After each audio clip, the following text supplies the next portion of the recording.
বন্ধুরা, আমাদের বাসন্তী পুজোর সময় একটা নবরাত্রি হয়, আরেকটি নবরাত্রি হয় শারদীয়া দুর্গোৎসব, অর্থাৎ শ্রীরামচন্দ্রের অকাল বোধন, এবং যেটি হচ্ছে আমাদের বাঙালির সর্বশ্রেষ্ঠ উৎসব দুর্গাপূজা বলে আমরা জানি।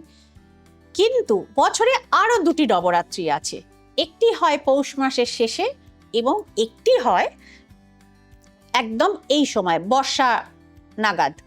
এই মুহূর্তে চাকদা থেকে একটি হোয়াটসঅ্যাপ এসে রয়েছে আমার কাছে, ম্যাডাম আমি যতবারই নতুন করে ব্যবসা করবার চেষ্টা করি কোনো না কোনো কারণে কিন্তু সেটাই ডুবে যায়, এবং বারবার 3বার এই নিয়ে আমি আমার ব্যবসার গতিপথ পরিবর্তন করলাম, অর্থাৎ প্রোডাক্ট চেঞ্জ করলাম।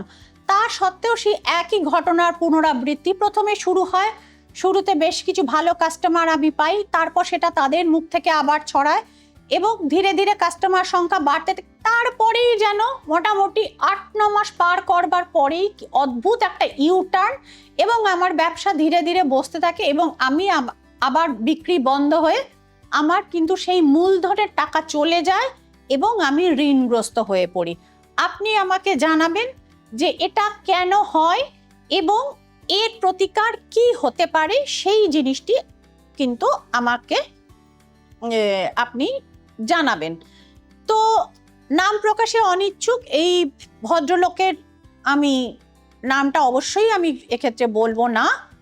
চাকদা থেকে আপনি মেলটি করেছেন, বলেছিলেন মিস্টার মল্লিক বললে আমি বুঝতে পারবো। হ্যাঁ, আমি দেখতে পাচ্ছি এই মুহূর্তে আপনার অবস্থা কিন্তু, অর্থাৎ অর্থনৈতিক অবস্থা কিন্তু অত্যন্ত সঙ্গীন। তো আমি কার্ডটি এখানে দেখতে পাচ্ছি, তো এই ক্ষেত্রে রয়েছে 5 অফ পেন্টিকলস, এবং সেই ক্ষেত্রেই দেখতে পাচ্ছি অর্থনৈতিক অবস্থা খুবই খারাপ রয়েছে। কিন্তু এই অবস্থা আগে ছিল না, যেটা আপনি বলেছেন সেটাও ঘটনা। দ্য ম্যাজিশিয়ান ছিল, অর্থাৎ আপনার ফাইন্যান্সিয়াল যথেষ্ট রোজগার যথেষ্ট ছিল, অবস্থা যথেষ্ট সম্পন্ন অবস্থা ছিল।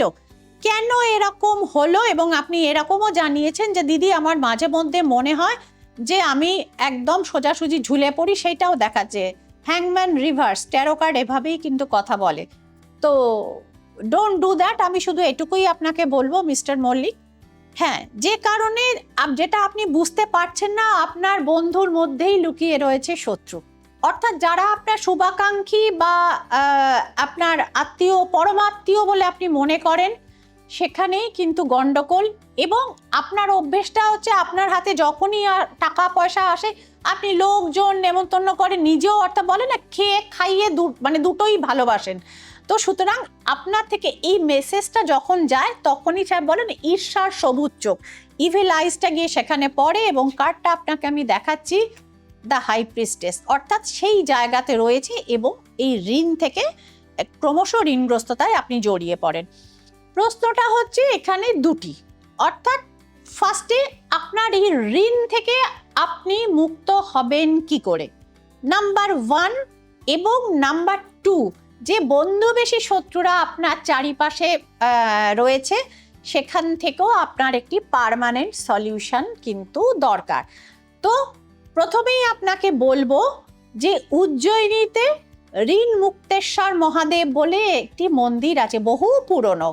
হ্যাঁ, 1000 বছর না হলে 700-800 বছরের তো বটেই, মানে যতটা আমার নলেজ। তো সেই ঋণ মুক্তেশ্বর মহাদেবের আপনি যদি উজ্জয়িনী গিয়ে পুজো করাতে পারেন সেখানকার পণ্ডিতদের দ্বারা, সেক্ষেত্রে প্রচুর মানুষ কিন্তু সেই ঋণ মুক্তি তিনি, অর্থাৎ ঋণ মুক্ত হয়ে তারা কিন্তু এখন স্বস্তির জীবন এবং শান্তির জীবন ব্যতীত করছেন। তো আপনি সেই উপায় করতে পারেন। নাম্বার 2, যেটা মূল জায়গা, অর্থাৎ আপনার বন্ধুবেশী শত্রু আপনি বা আপনার আত্মীয়ের মধ্যে শত্রু, জ্ঞাতি শত্রু, আপনি তাদের ফাইন্ড আউট করতে পারছেন না, সেক্ষেত্রেও আপনাকে আমি এখান থেকে যে উপায়টি বলা যায় সেই উপায়টি আপনাকে আমি বলে দিচ্ছি। মাতা বগলামুখীর পূজা হয় হরিদ্বারে বগলামুখী মন্দিরে, মা পীতাম্বরা এর পূজা হয়, এবং 90 কিলো শুকনো লঙ্কা লাগে সেই যজ্ঞটি করতে, যেটাকে বলা হয় লাল মির্চি হবন।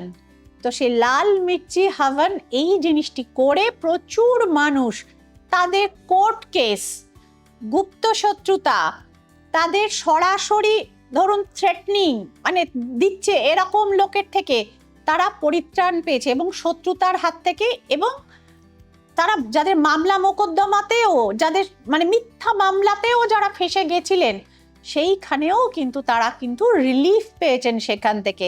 তো আপনি যদি মনে করেন গুপ্ত নবরাত্রি 15ই জুলাই থেকে 23শে জুলাইয়ের মধ্যে, এই ক্ষেত্রে আপনি নিজেও গিয়ে পুজো করাতে পারেন এবং শ্রীময়ী বুকিং নাম্বারেও আপনি সেক্ষেত্রে যোগাযোগ করে আপনি কিন্তু এই ঋণ মুক্তি এবং শত্রু দমনের ক্রিয়া কিন্তু আপনি করাতে পারেন। প্রচুর লোক করি উপকার পেয়েছেন, আপনিও এই সুযোগ গ্রহণ করতে পারেন। ভালো থাকবেন এবং প্রার্থনা করব যে আপনার এই শত্রুর হাত থেকে এবং ঋণের হাত থেকে আপনি উদ্ধার পান। সকলে ভালো থাকবেন, সকলে আনন্দে থাকবেন এবং এই রকম সমস্যায় যারা আরো জর্জরিত হয়ে আছেন তারাও কিন্তু প্রয়োজনে যোগাযোগ করতে পারেন। ভালো থাকুন, নমস্কার।